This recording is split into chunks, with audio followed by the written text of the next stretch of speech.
Hey, Devin, how are you? I am doing great today, Grant. Thanks for having me on your podcast. Awesome. Well, I'm delighted and honored to have you on my show. I can't wait to get into your mind as an athlete, as a professional athlete, and also as an entrepreneur. But to talk about your book, we're gonna spend a lot of time in this podcast talking about your book, The Values Delta. But we're also going to talk about behaviors and optimism and gratitude and all the other things that kind of intersect and connect to those three topics. Yeah, that sounds terrific. I look forward to it. So fire away, Grant. All right. Well, as you know, being a mental performance coach and having this show called 90% Mental, I'm kind of connected to mental toughness. And I always ask this question because even though all of us as performers, we know that there's a level of mental toughness that we have to endure and train and connect with. So, but everybody actually answers this question a little bit differently. So when you think about mental toughness, what does it mean to you? I'm grateful to have the opportunity to respond to that because I have strong feelings myself about mental toughness. I admire the work that you're doing in that area because I think it's so critical in athletics, but certainly in many other aspects of our lives. And uh, I think I'll start with a quick story, if I may, Yeah. Grant, as it relates to mental toughness. I'm turning back the clock quite a bit, but this was happened to me back in eighth grade. So I think I was 13, 14 years old, and I tried out for the ninth grade basketball team as an eighth grader. I didn't figure I'd make the team, but I thought I couldn't lose, be a good experience. And somehow, some way, I made the ninth grade team as an eighth grader.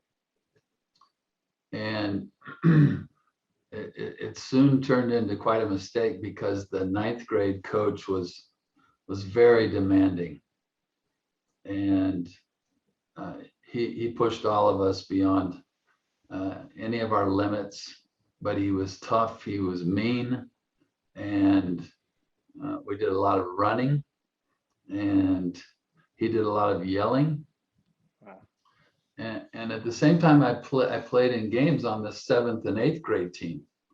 So the seventh and eighth grade coach was a very nice man. And so playing for the seventh and eighth graders was very comfortable for me. Playing on the ninth grade team was very demanding and very unsettling, very uncomfortable. So later in the year, the seventh and eighth grade coach, he approached me and he said, "Hey, we have a big game this weekend. Will you practice with the seventh and eighth grade team during this week and before our game so we can prepare and have some continuity?" And I said, sure, I'd love to, but I need to check with the ninth grade coach. His name was Rick Bolus. Mm. And so I saw Coach Bolus in the locker room and I said, "Coach, the seventh and eighth grade coach would like me to practice with them this week in preparation for this game." And he said, "What do you think? What do you want to do?" And I said, well, I knew in my heart what I wanted to do, but I tried to soften and said, well, I'd probably be good if I practice with the seventh and eighth grade team because there's an important game coming up. And normally I only played in the games with them. But when I gave that answer, he looked at me and he said, "I never want to see you again." Wow. And I thought to myself, okay, well, I guess that was the wrong answer. And so the next day, I just showed up at the ninth grade practice as if nothing had happened. And he didn't say anything to me. Uh, and he continued to be very demanding. And I didn't practice with the seventh and eighth graders that week and got to play the game. But he helped me understand, even as a young boy, that that tough mentality is very important in athletics, and being willing to push yourself and challenge yourself and not take the easy path, but take the most difficult path. And by so doing, you develop physically, but more importantly, you develop a mental toughness that is so critical, as you well know. And it was interesting. I only played for that man 1 year as a very young boy, but he helped me create a mindset that I wasn't intimidated in future years by tough coaches or tough situations, because he toughened me in his own way during that one simple basketball season. And while I hated every second of it, I love the man, and I just worship him. I'm so grateful for the experience he provided for a young boy years ago. Wow. Coaches are important. There's there's some coaches that, can say a few things and those few words can last forever. And also some of the bad ones, the bad words too, and those can last forever too, but their actions can also leave, not only last forever, but change someone's mindset and behavior in a good way. When you think about mental toughness, and I have mine's the way I've looked at mental toughness, and depending on the context, it does kind of change from time to time. And it's really fun to kind of play with the meaning of it. But when you are in a mentally tough situation, there is a component of trust, of really trusting yourself, trusting the way you're going to answer that question, trusting how you're going to deal with adversity. When you're the one that actually, lost the game, whatever it comes up, but you have to deal with trusting yourself and accepting. And doing that allows, I believe, an attribute or a quality that allows someone to connect a little bit more with their mental toughness is trusting themselves. I agree. I might say it a little differently. For me, it's so much of mental toughness is self-confidence. In other words, trusting in yourself. And I've had periods of time as I grew up and beyond where I felt a lack of confidence, and I saw how that impacted my performance, and just recognized again how critical that is, certainly for young children as they develop their attitude about themselves. But it's interesting to see that even in professional athletes, how when their confidence slips, how it impacts their importance, where that trust of self may be questionable at times, how that translates into performance and results. Absolutely. And this is more for youth athletes and high school athletes. This question, since we're talking a little bit about that period of life for you, but motivation, like when you think about when you were playing basketball, what was your motivation when you were playing at that time of your life in youth and high school? And how did your motivation change? And I'll stop that question there because my motivation when I was playing high school as a quarterback, it was very extrinsic. It was very external, and it wasn't about if I played well, people would think I'm a good quarterback. It was if I played well, the motivation was, will they like me? Like, will I be liked? And if I lose or play poorly, it wasn't that they think I was a shitty quarterback. It was that they not won't like me as a person. And that really made my confidence go up and down. When I got into junior college and played with an incredible coach, incredible team, my mindset and everything shifted. I had a completely different motivation. But that was a very crazy existence during my high school. So what was your motivation like, and how did it change throughout your career up into the professional ranks? Well, again, turning back the clock a few years back to high school, I in junior high, I lived in Louisville, Kentucky, and that's where I had the blessing of playing for Rick Bolas, this tough coach. Mm-hmm. But then as I entered my sophomore year in high school, I was living in Provo, Utah, and I walked into the gym in the middle of the summer, and the head coach was a man named Jim Spencer. And so they had some sort of basketball camp going on during the summer, and all the high school guys were there. And so he called everyone together to introduce me to my future teammates. And he said something that stuck with me, which was simply, here's Devin Durrant. He comes from Kentucky. He's talking about me for a second. And then he talks about Provo High School basketball. And this is the late 70s. And he says, we just want you to know that Provo High School, we are the UCLA of high school basketball. And at the time, UCLA was in their prominence, John Wooden and all the great UCLA basketball players. And with that one statement, I understood that there were expectations. And he was starting to paint a vision of what was expected. And I felt that healthy pressure right then of, you're held to a higher standard here. And I certainly wanted to be liked by the guys, but in a way it was almost secondary to, hey, you need to elevate your game, because here we're not about winning our league or division. We want the ultimate crown, which at that time for us was the state championship. And so it was a wonderful introduction to a winning tradition established by my high school coach. And I love that. I had another situation when after I got cut from the Phoenix Suns in the NBA and had played previously with the Indiana Pacers. And so I decided to try my hand in Europe. And I went over to Spain and started playing, and had that experience like you shared, where I wanted to be liked by my teammates, certainly. And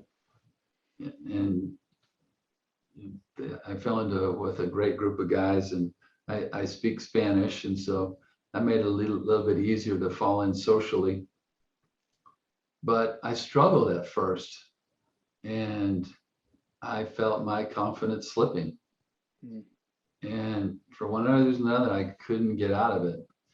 And I think I was maybe 4 or 5 games in, and one of my teammates came to me and said, hey, you got to start playing. But he said it in a way that I felt like he believed in me. Like, okay, I know you can play, but you're not showing it so far, so pick it up. And that was all it took for me, was to feel not really a friendship from him, but a confidence in, hey, I know you can play, so let's go. And everything changed for me from that point on, where I thought, well, if he believes in me, I need to start believing in myself more, and I need to deliver the goods. And it was an interesting turning point for me, but from there, it was just straight up. When you heard that though, was there any inner undertones or inklings of like, hey, we need you? He said, hey, well, we need you to play. But it was more like, did you hear like, we need you? Oh, absolutely. Absolutely. That was part of it. It was basically, I know you've got it in you. So what are you waiting for? Right. Let's, it's time to show up and be the player that we heard you were, that we think you are, and it's time to deliver. Well, when you think about your mindset as an athlete, and we'll talk a little bit about how your mindset as an athlete, how that carried into your life after basketball, being an entrepreneur, now an author. But when you think about being like District 7 Player of the Year, All-American, being the 25th pick in the NBA draft from the Pacers, and then still playing, in the NBA and overseas. When you think about all your experiences as an athlete, all those years, all the reps, all the practices, how would you describe your mindset? I think the best description of my mindset would simply be confidence. Mm. I was so blessed with the parents that I had. Uh, my dad, in his way, uh, always encouraged me to have a belief in myself. He took a very soft approach and a loving approach. And my mom was the opposite end of the spectrum. She was tough, but Mm. it was tough love. And she also instilled in me a feeling that I could believe in myself. So that combination of mother and father um, believing in this young child who was growing fast was instrumental for me. All along the way, I felt that confidence. And then I had an older brother. He's about 4 years older. And all of your listeners who have older brothers who have pounded on them and demanded that they be better. Yeah, you know the drill, Grant. I do. I do. But that in a way, having that older brother kind of kick you around at times also instilled confidence in me, and that's been a key ingredient, a key value that's propelled me uh, through my younger years, but yeah, even now as I'm enjoying older years. Right. Awesome. So let's get into your book. I know this is an exciting time. I know what it's like to write a book and to talk about your thoughts and your journeys, your theories, your principles, all that good stuff. So, your book is The Values Delta. When you think about your book, what was the motivation to write it? What inspired you to write this book? And who is this book for? Yeah, thank you for that question. I love talking about my book, but can we take a 60-second timeout here, Yeah, Grant? I listened to your podcast with Stephen Gostkowski and I just loved it. awesome. But I got to know how you scored 55 points in the second half of that football game. So let's just pause and hear that, Yeah, and then we'll let's go back to the book. Can we do that? absolutely. Yeah, so it was 21-0 at halftime, and coach said some really choice, minimal words to us, and we actually, as players, we actually owned it in the moment and acted like coaches, like the leaders. Defense went in one room, on side of the room, and the offense went in the other, and we just talked. And we, since it was the last game of the season before going into bowl season, and it was the last place team, and we were getting whooped. Um, it was one of those things that every time we had the ball, we scored. Every time that they punted the ball, we ran it back. They threw a couple interceptions, we ran it back.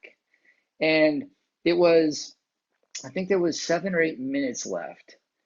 And coach was like, "Hey, Grant, you're out." And I'm like, "No, what are you doing, coach? What? You're pulling me out?" And he goes, "Grant, it's 50, 51, 55, whatever, to 21." I'm like, "This is my last game." He goes, "No, it's not. Like, we got bowl games." I go, "But come on, this is the last game at home." And he was like, "No."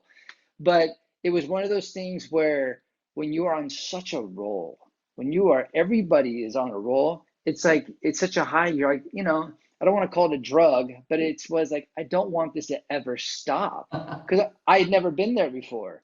I'd never been like watching people being great on both sides of the ball on every single series. Um, it was just, we either capitalized on their mistakes, or every time we had the ball, it was either a long run, a long pass, and it was just the most exciting football I've ever been a part of in a half. And Wow. it's still a record to this day. Yeah, thanks for sharing that. When I heard that, I thought, wow, 55 points and a half. And Yeah. I I'm a professional basketball player, but I think I'd much rather watch a good football game than a basketball game.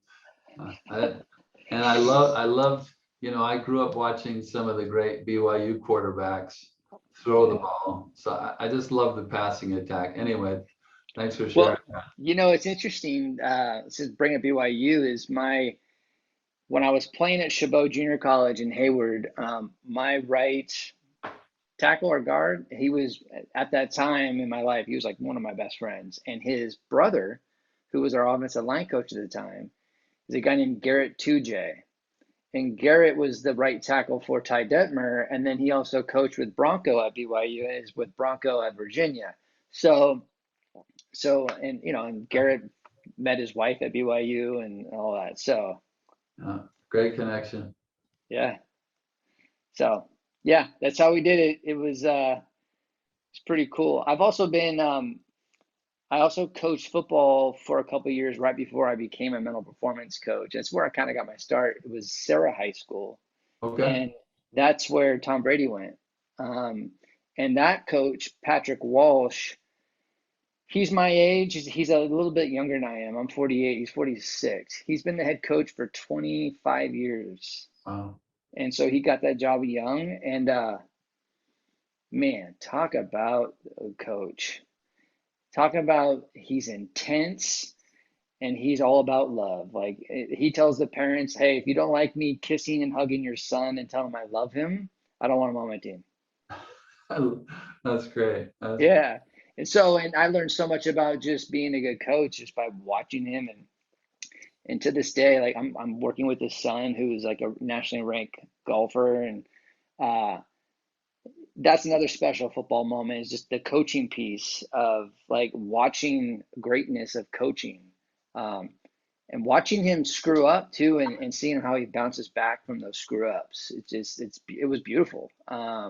So I've been blessed with some of these experiences, especially with the game of football. Yeah, love it. Yeah. So I'm sure you've got a bunch of great stories too. So I guess we have to talk about the book, right? At this point, hmm huh? Okay. Uh, let's Do, set my love for football aside here for a minute.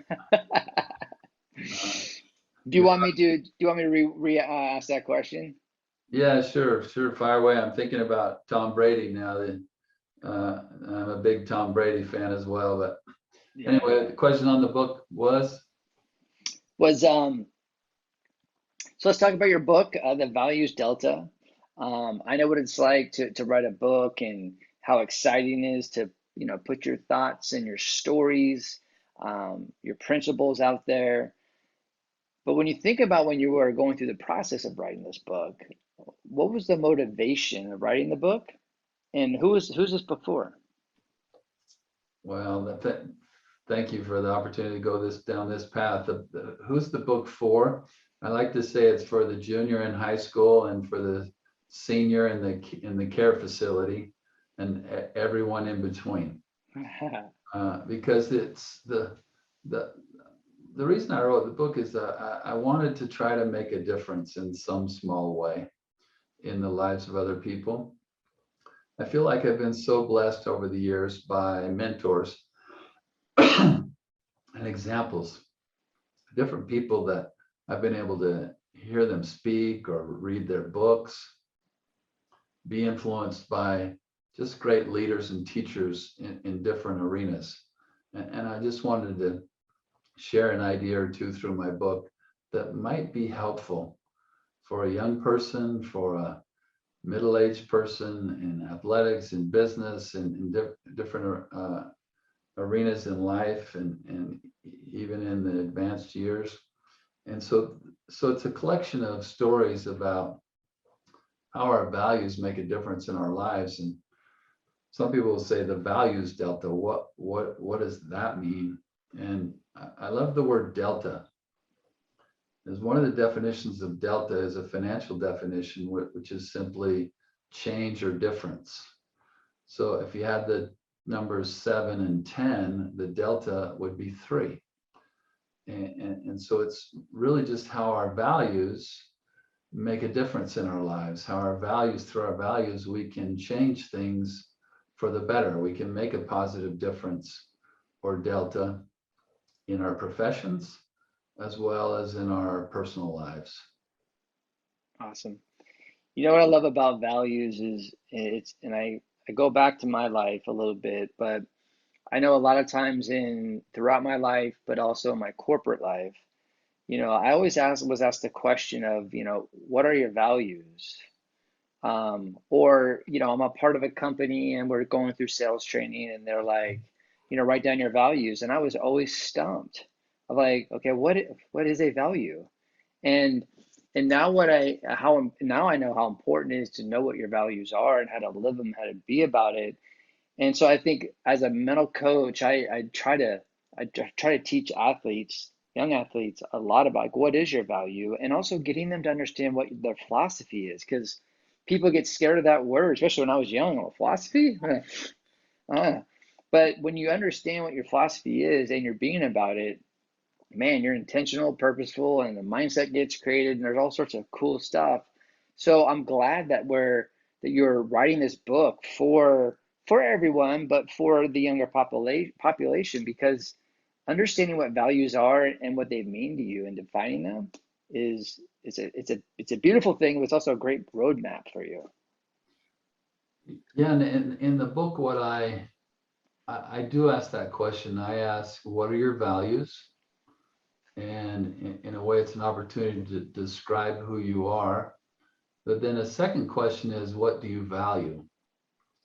And and the third question is, how do your values impact what you value?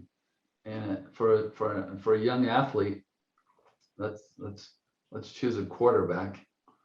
Uh, I love it. a young quarterback might say, well, one of my values is competitiveness. I'm a person of competitiveness. And I'd say, well, what do you value? And he might say, well, I value my teammates, and I value winning. I want to win a championship. So then what I would say is, okay, let's focus on competitiveness for a period of time. Uh, how can you become more competitive? And if you do that, and I'm giving a short answer to what could be a long conversation, but how is your competitiveness, your competitive nature, how does that impact your teammates? What impact will I have on them? And then the next step is, uh, how does your competitiveness impact the outcome of a game, the difference between a victory or a loss? And take some time and think about that, and think about the mental aspect of competitiveness. And if you're striving to be more competitive, so in this case, what I'd say is, all right, let's start here. How competitive are you? What grade would you give yourself on the college grading scale? And I said, well, I give myself a 3.0 because I think I could be more competitive, but I am competitive. Say, all right, let's focus on this for a week or a month. And at the end, give yourself a grade. And maybe in the end, it's 3.5. So through this exercise, we've created a 0.5 delta. We've changed by 0.5. We've created that positive difference. And then we think about, all right, as you increase that competitiveness, again, the impact on your teammates and the impact on the outcome of a game. And I think through that mental process, a young quarterback could recognize, think about the impact, the ripple effect that my competitiveness has on my offensive line, on the skill positions, and really even on the defense. Because as they see that competitive nature in their quarterback, does that help them maybe play in a more competitive manner? So that's just one example of how defining a value impacts something that we value, and through that mental focus, a delta is created. Now, how different is that from a priority value, or is that how you actually establish what a priority value is? Yes, so with priority value, as I outlined in the book, I use 8 values that I call priority values, and some might call them core values, but a priority value for me is something that can change over time, but at this point in my life, these values are my priority.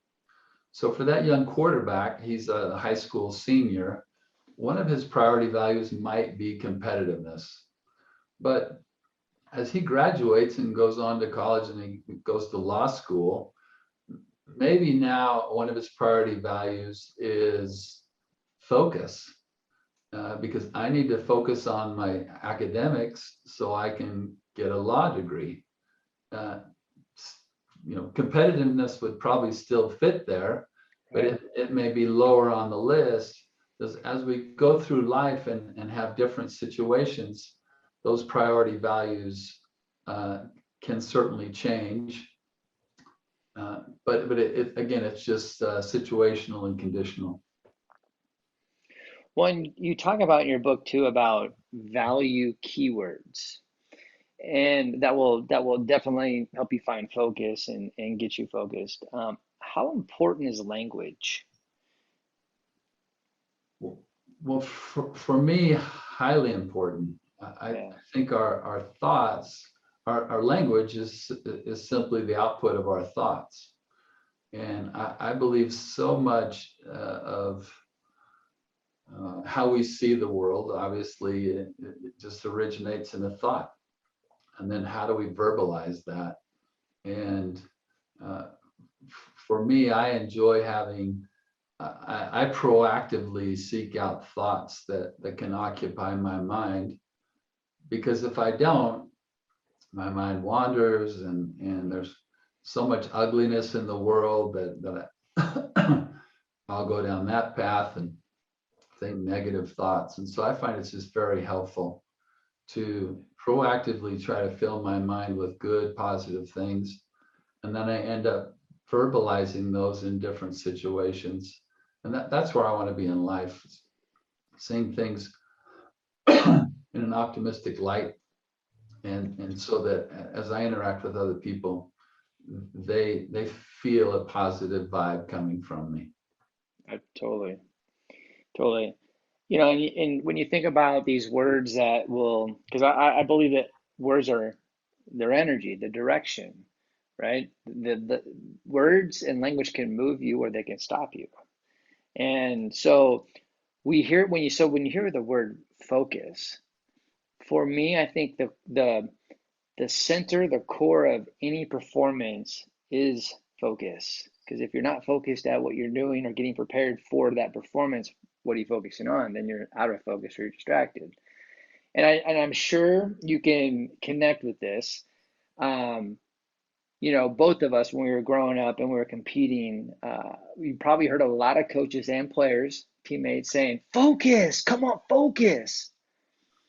Now that I'm doing this type of work, I'm like, when I hear that from coaches and parents, I'm like, focus on what? Yes. It's such a broad word. I focus on my opponent, focus on my technique, my breath, my body posture. Like, what do you want me to focus on? So, um, when you think about focus, like,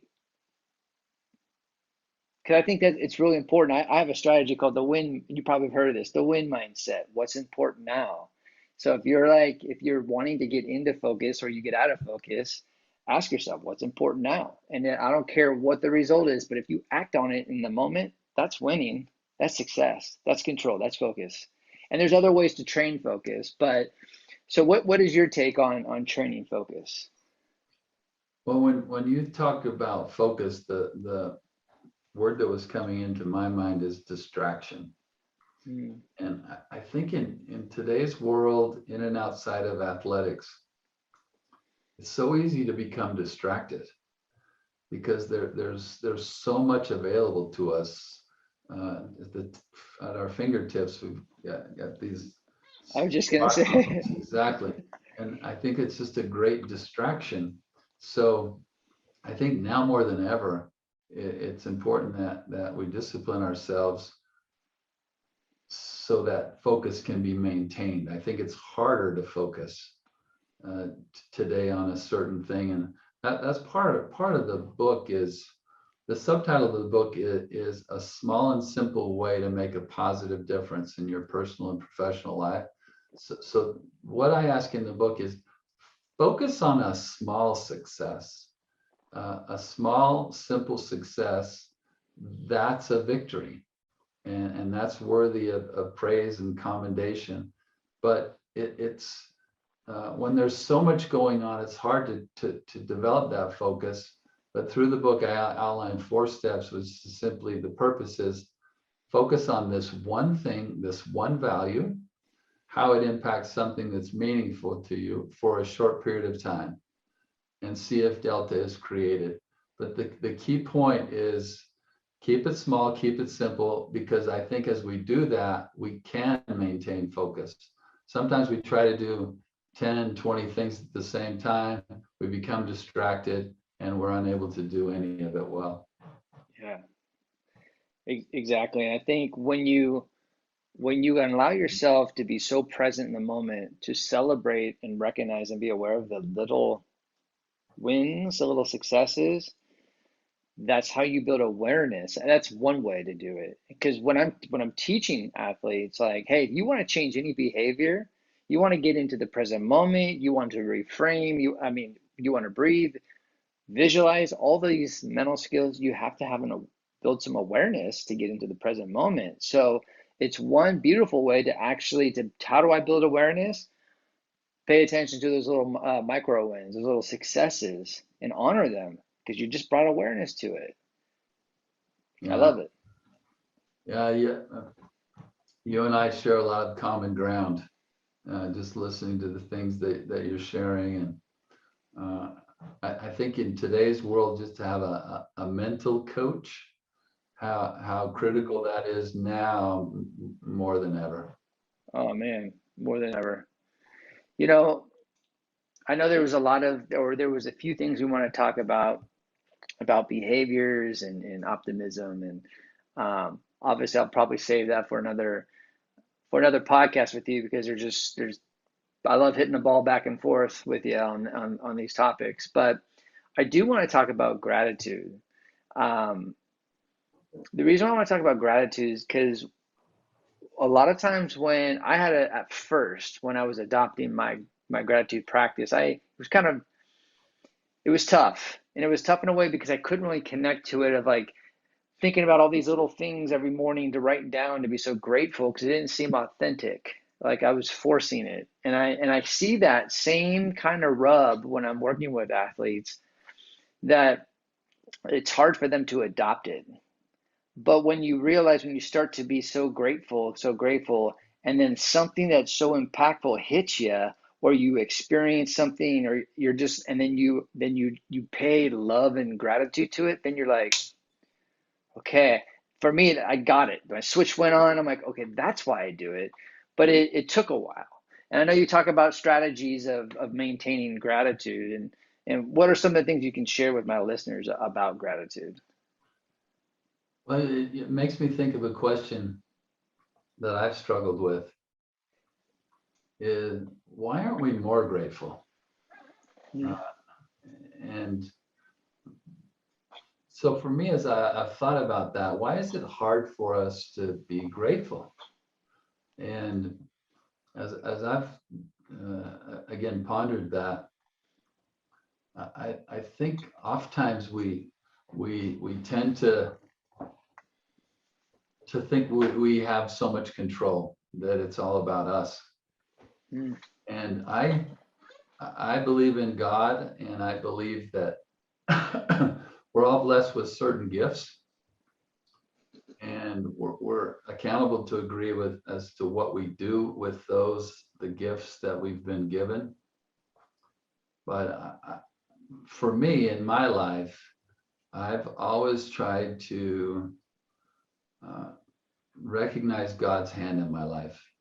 If as an athlete, uh, who blesses me with this energy to perform and to do these certain things and to have these opportunities. And so part of it, it's almost a combination of gratitude and humility, recognizing the source of the situational blessings that we oftentimes are surrounded with. Sometimes we think, well, I did this, I did that, therefore it's all about me and I'm the sole reason for my success. But I think we always need, in the spirit of gratitude, to share with God the uh,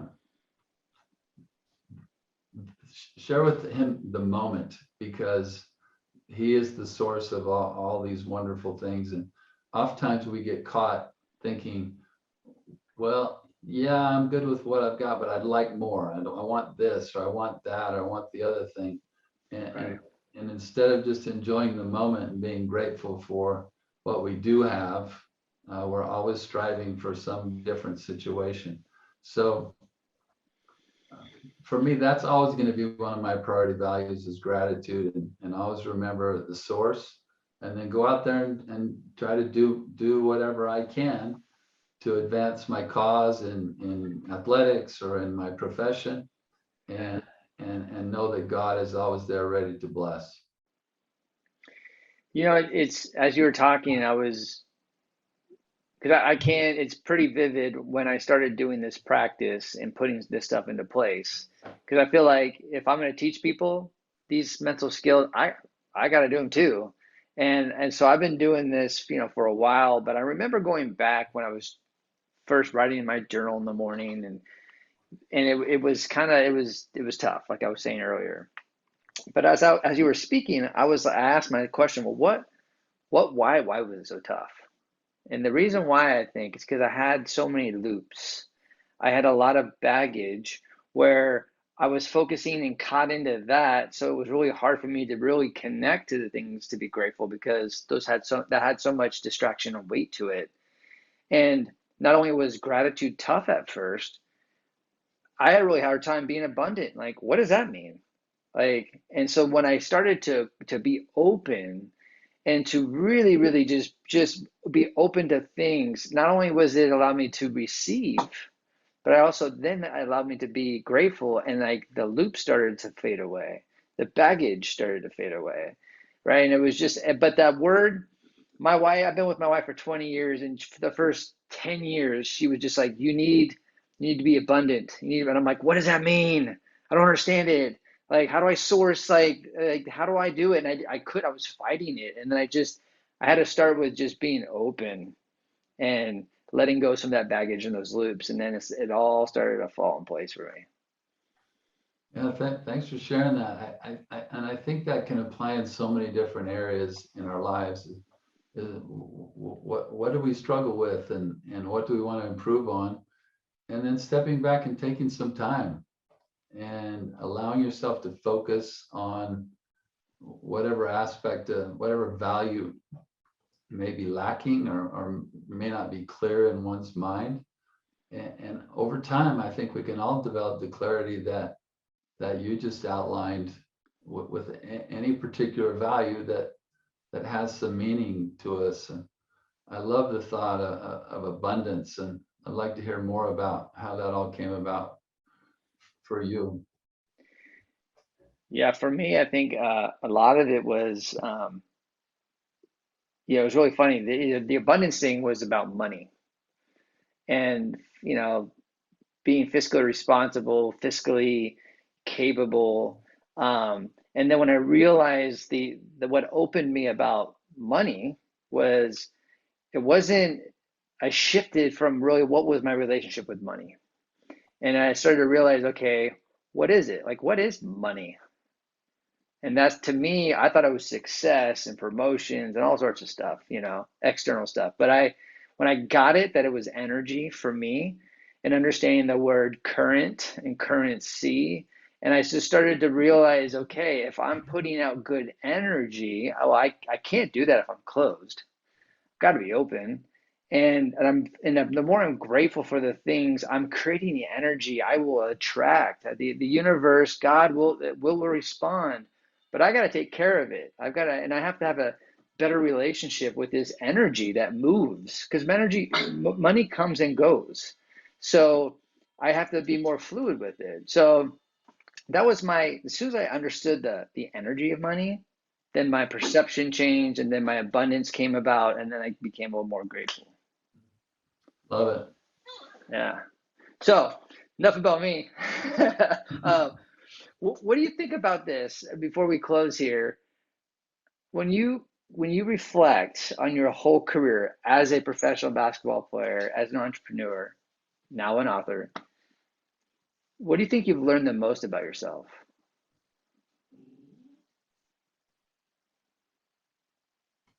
One thing that comes to mind that has stood out for me is, and it happens to be one of my priority values, is just optimism. The importance of how I choose to view the world, the importance of how I choose to view other people. Do I give them the benefit of the doubt? Do I try to see the best in other people? Do I Sorry about give them the opportunity to learn and grow in my circle? And I think that's probably been the most important thing for me through the years, is just having a positive view of primarily of my fellow men, and expecting the best.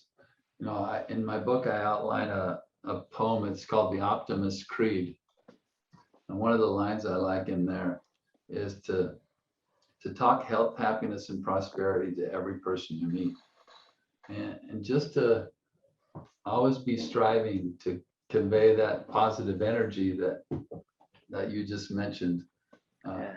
I think that's what's been a primary factor in leading a fulfilling and enjoyable and satisfactory life with my spouse and my 6 kids and my 16 grandchildren, to just try to view the world in the best possible light, because there's certainly challenges that we all face, and there's a lot of negativity.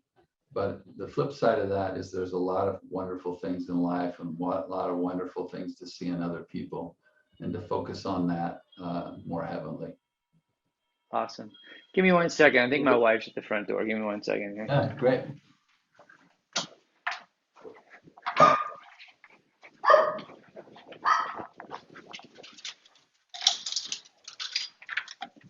Why would you lock me out? I'm on a podcast. What am I supposed to do? Well, I'm on a pod texting.